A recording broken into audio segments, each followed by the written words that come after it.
Tonight on CFTK-TV News, the warm Canadian winter is causing some serious concerns.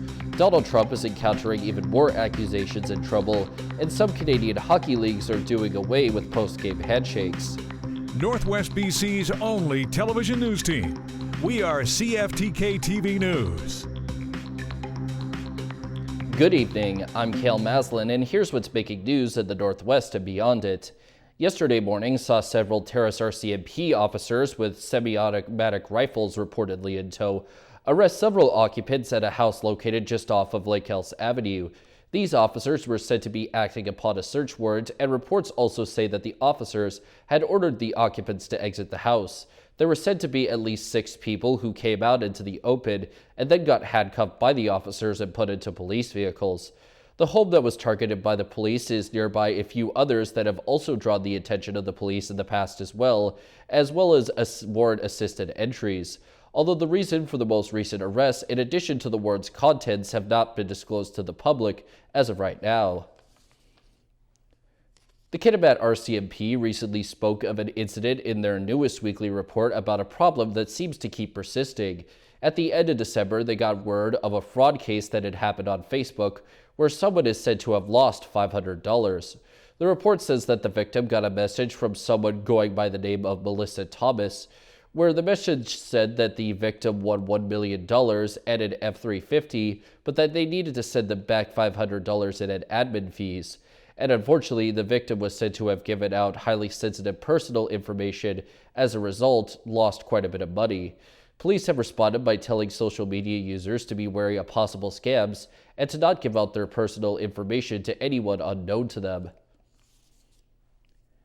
A BC school district has to pay $5,000 to a student for failing to accommodate her anxiety disorder after she transitioned from elementary school to high school.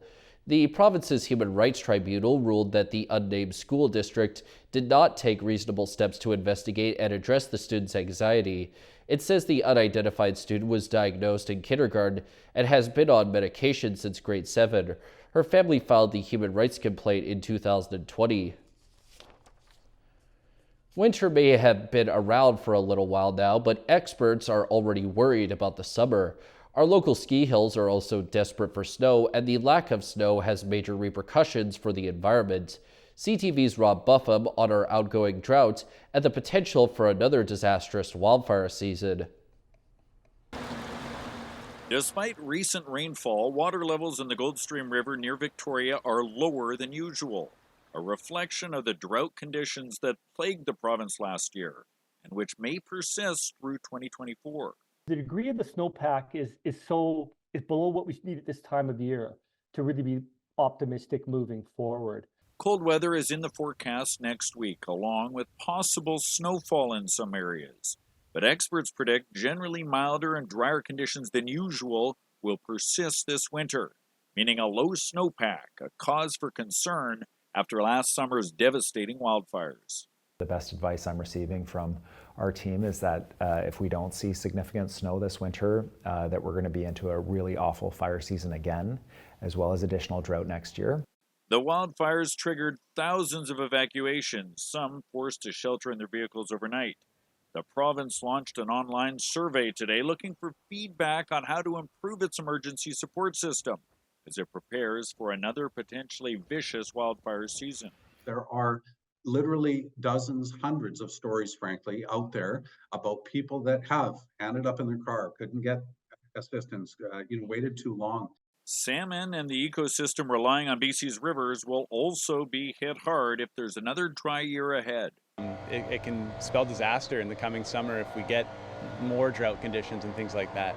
A concern shared on this Comox Valley ranch, where the drought this summer forced Brad Chappell to buy much of his cattle feed from the States rather than grow it himself. Everybody who feeds the food everybody eats is concerned. It's going to affect everything from hay and forage production across the island for livestock to vegetable growers to everybody. One more reason, many are hoping for the onset of snow to avoid the drought and destruction endured last year. Robert Buffum, CTV News, Victoria. Coming up next, the Vancouver airport has a shortage of air traffic control workers.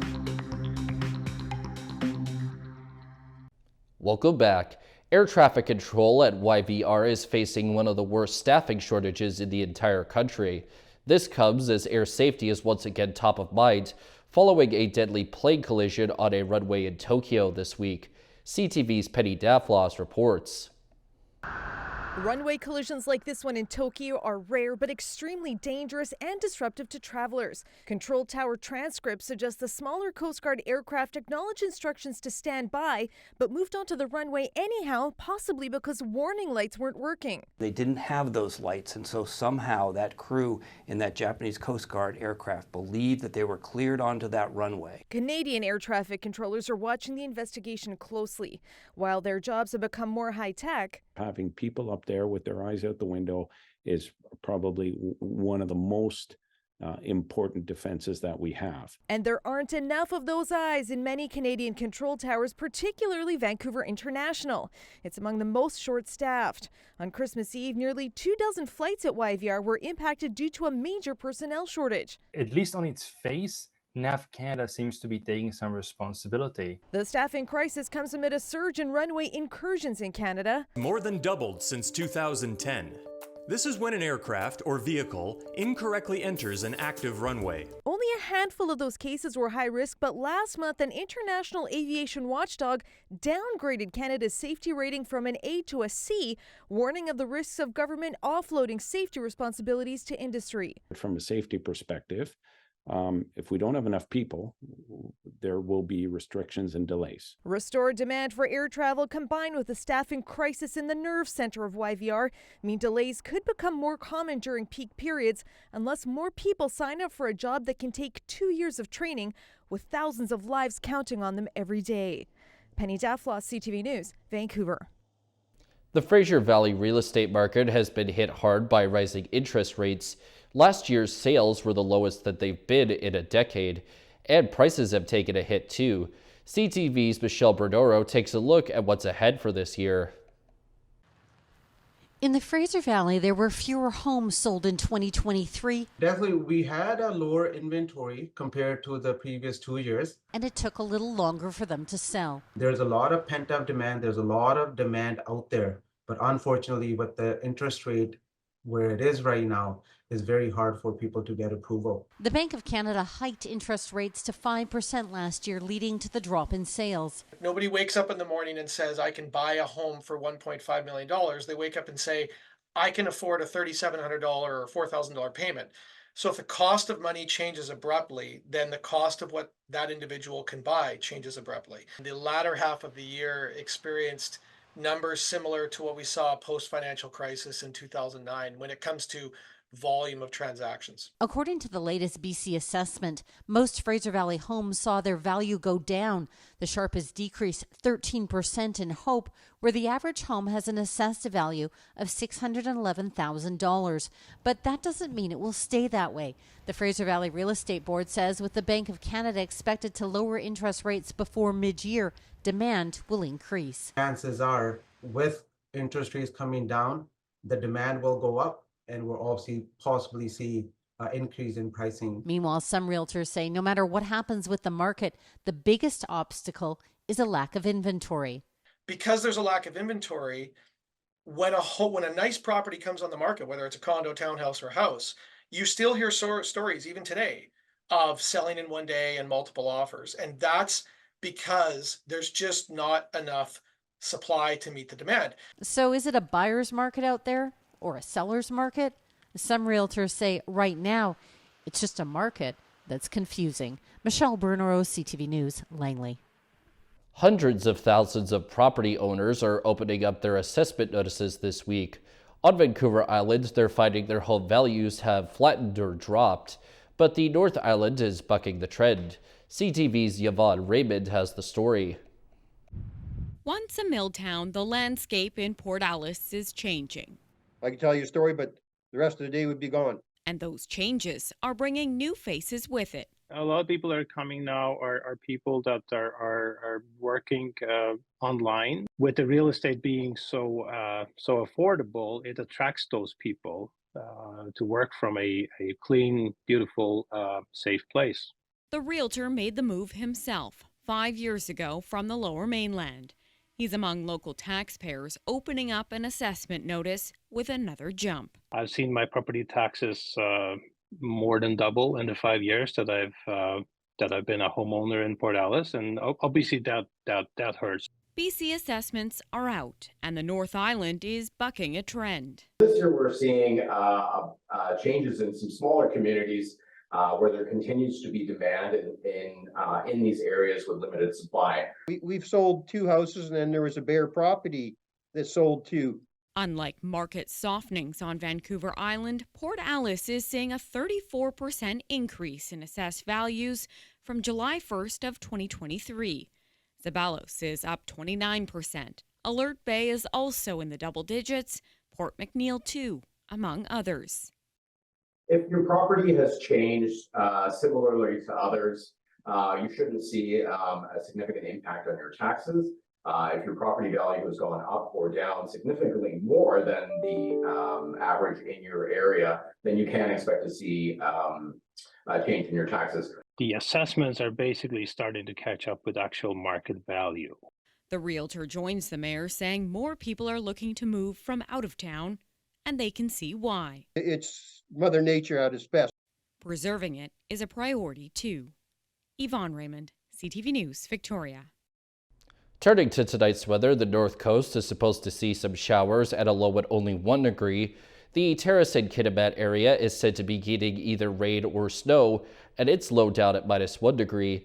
And the Bulkley Valley and Lakes District is likely to have only cloudy conditions, and its low even lower at -15 degrees. On the North Coast, the week for them is said to be starting off with sun and transitioning to clouds, showers, snow, and flurries, with the high ranging between 4 and -5 degrees. In the Terrace Kitimat area, their week is projected to get clearing and sunny conditions to start before moving to mostly snow, flurries, and even mixed sunny and cloudy conditions, with the high going from -1 to -10 degrees.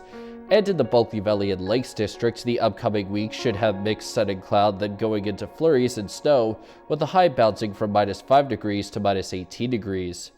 Checking out the highways now, visit Drive BC for the latest and up-to-date conditions, and as always, drive safe out there.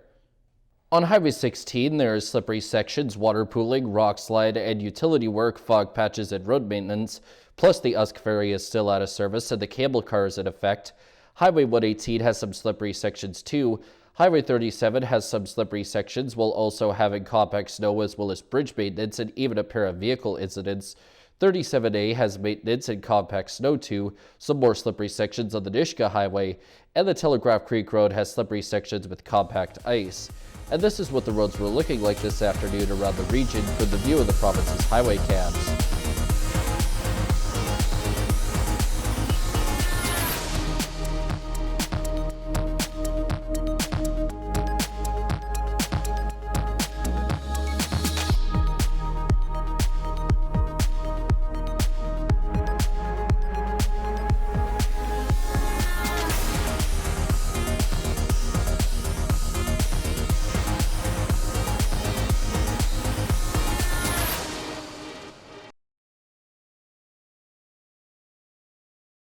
Still to come, 2 men got a wrongful conviction overturned. Welcome back.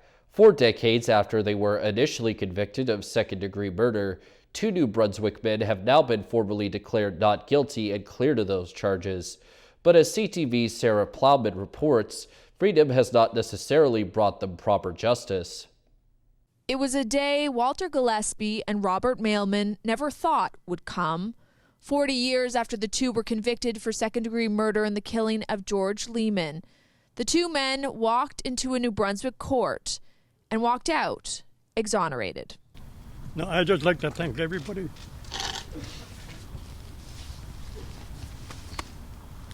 Mostly the council, Adric, everyone involved. How do you feel? I feel good. Last month, the federal justice minister quashed their 1984 convictions, noting new evidence and saying he found a reasonable basis to conclude a miscarriage of justice had occurred. That set the stage for a new trial where the Crown called no evidence. The Chief Justice found the 2 not guilty, adding, It is most regretful that it has taken 40 years for this day to come. Innocence Canada championed the case. We've shown that there was non-disclosure of significant information relating to the two key witnesses. The lawyers argued Gillespie and Mailman had strong alibis and that two key witnesses recanted. By recanting, they essentially said, I lied at the trial of Mr. Mailman and Mr. Gillespie to help ensure convictions. For the co-president of Innocence Canada, today was personal. He met Gillespie and Mailman in prison, was wrongfully convicted himself, fought it, and helped these two do the same. These men will never get back their lost years. Mr. Lehman's family will never get justice for his murder, and the people in New Brunswick deserve better. The countdown is on for the launch of the Vulcan rocket, expected to blast off this upcoming Monday. And if all goes according to plan, the lunar landing it's carrying could become the first private mission to successfully touch down on the moon. CTV's Vanessa Lee reports. After almost a decade in development and multiple delays, the Vulcan is set to finally take off from Cape Canaveral. We are thrilled to be part of this history-making mission. United Launch Alliance says the Vulcan is the largest rocket they have ever made. It will carry a lunar lander developed by Pittsburgh's Astrobotic Technology. And if all goes well, it will become the first private spacecraft to land on the moon. The Vulcan Centaur rocket is a big deal. It's been a long time coming, and there are a huge list of launches that are ready to go if and when this one happens, and of course if it's successful. And so not least of which is that this is going to be one of the rockets that's transporting humans back and forth to the International Space Station. In addition to science instruments and satellites, it will also be carrying items from paying customers, including human remains. Notably, small capsules containing the ashes of Star Trek creator Gene Roddenberry and star Nichelle Nichols, as well as the DNA of 3 former U.S. presidents. This will be the first time in our civilization's history that we sent DNA out. And it's going to be 330 million kilometers out. Built through a joint venture between Boeing and Lockheed Martin, the Vulcan is aiming to eclipse the competition. Ignition and liftoff. Elon Musk's SpaceX has dominated the industry, pulling off 96 successful launches last year. I think that this stands to be a really exciting launch, and it really is going to become exciting because it's going to make the space race more exciting overall. If the stars align, the mission is set to blast off on January 8th, with the private moon lander slated to touch down on February 23rd. Vanessa Lee, CTV News, Montreal. More trouble is brewing for the former president of the United States, Donald Trump. A new report from U.S. House Democrats claimed that Trump's businesses got millions of dollars from China, Saudi Arabia, and several other foreign entities while he was in office. ABC's John Carl has the details. The House Democrats' new report found that while Donald Trump was president, his businesses raked in $7.8 million from 20 foreign governments. Topping the chart, China, followed by Saudi Arabia and Qatar. The report found that China spent some $5.5 million at Trump properties, including Trump Tower, where a Chinese bank has rented office space since 2008, something Trump bragged about when he first ran for president. I love China. The biggest bank in the world is from China. You know where their United States headquarters is located? In this building, in Trump Tower. That lease predated his run for president, and the money kept coming in throughout his time in the White House. The report, based largely on documents from Trump's former accountants, alleges that Trump violated the Constitution by, quote, elevating his personal financial interests and the policy priorities of corrupt foreign powers over the American public interest. The Constitution bars presidents from taking foreign money without congressional approval, but House Democrats point out Congress never consented to these deals. The hockey handshake is a long-standing tradition at the end of a game, but some leagues throughout Canada have recently made the choice to ditch the practice. CTV's Paul Hollingsworth looks into the goodwill gesture that is said to be causing bad blood. After Canada suffered a heartbreaking loss at the World Junior Hockey Championship, the players still took time to shake hands. Being able to shake their hand and, look them in the eye. Hockey Nova Scotia's Gareth McDonald calls it more than just a handshake. It's a gesture to show respect and appreciation for an opponent. We do see it at various levels here of minor hockey in Nova Scotia. I think it's something that's very common at some of the lower levels. But no longer common in Newfoundland and Labrador. In an attempt to reduce on-ice post-game altercations, the province's governing hockey association has switched to pre-game handshakes to reduce the potential risk from any heightened animosity that can occur. Kids' overall skill level is off the charts. Paul Mason coaches U13 AA in Cole Harbour and is Sidney Crosby's former minor hockey coach. Those isolated incidents should be dealt with harshly and dealt with precisely. Mason says this move eliminates an opportunity to teach young athletes life skills that go beyond the arena. It's called minor hockey for a reason, because you want to teach more than just hockey. New Brunswick hockey scout and analyst Craig Eagles understands the rationale for Newfoundland and Labrador to make this move. However, he disagrees with the decision. Well, I think the handshake line itself is the cornerstone of the game, and I think it's the respect factor that we pay our opponents. Eagles says shaking hands post-game allows athletes to also pay respect to the game itself. Paul Hollingsworth, CTV News, Halifax. And now we turn our attention to the stock markets. The Canadian dollar is up 0.04 of a cent. The price of gold is down 20 cents. Oil is up $1.62. Natural gas is up 7 cents. Aluminum is down $31.50. In Toronto, the TSX is up 66.20 points. The Venture Index is down 0.22. In New York, the Dow Jones is up 25.77, and the Nasdaq is up 13.77. Still ahead is a look at the Canucks game from last night. Welcome back. The Vancouver Canucks are feeling the blues this morning after completing a tough game in St. Louis. Little wizardry there. Now the pass comes across the center to Tona, scores!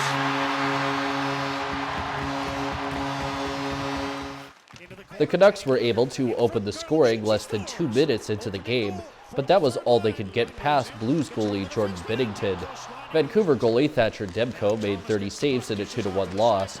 It doesn't get any easier for the Canucks as they now head to New Jersey to face Quinn Hughes' brothers, Jack and Luke. Police in Prince George say a seizure just before Christmas pulled in millions of kilograms of illegal drugs as well as a stolen firearm. Prince George RCMP say investigators conducted a search warrant at a home in the College Heights neighborhood. The search turned up 2.5 kilograms each of cocaine and methamphetamine, as well as a kilogram of each psilocybin and cannabis. Police say the case remains under investigation with no information released on potential suspects and charges. That is all of our news for now. From all of us here at CFTK-TV News, I'm Cale Maslin, and thanks for watching. We'll see you next time.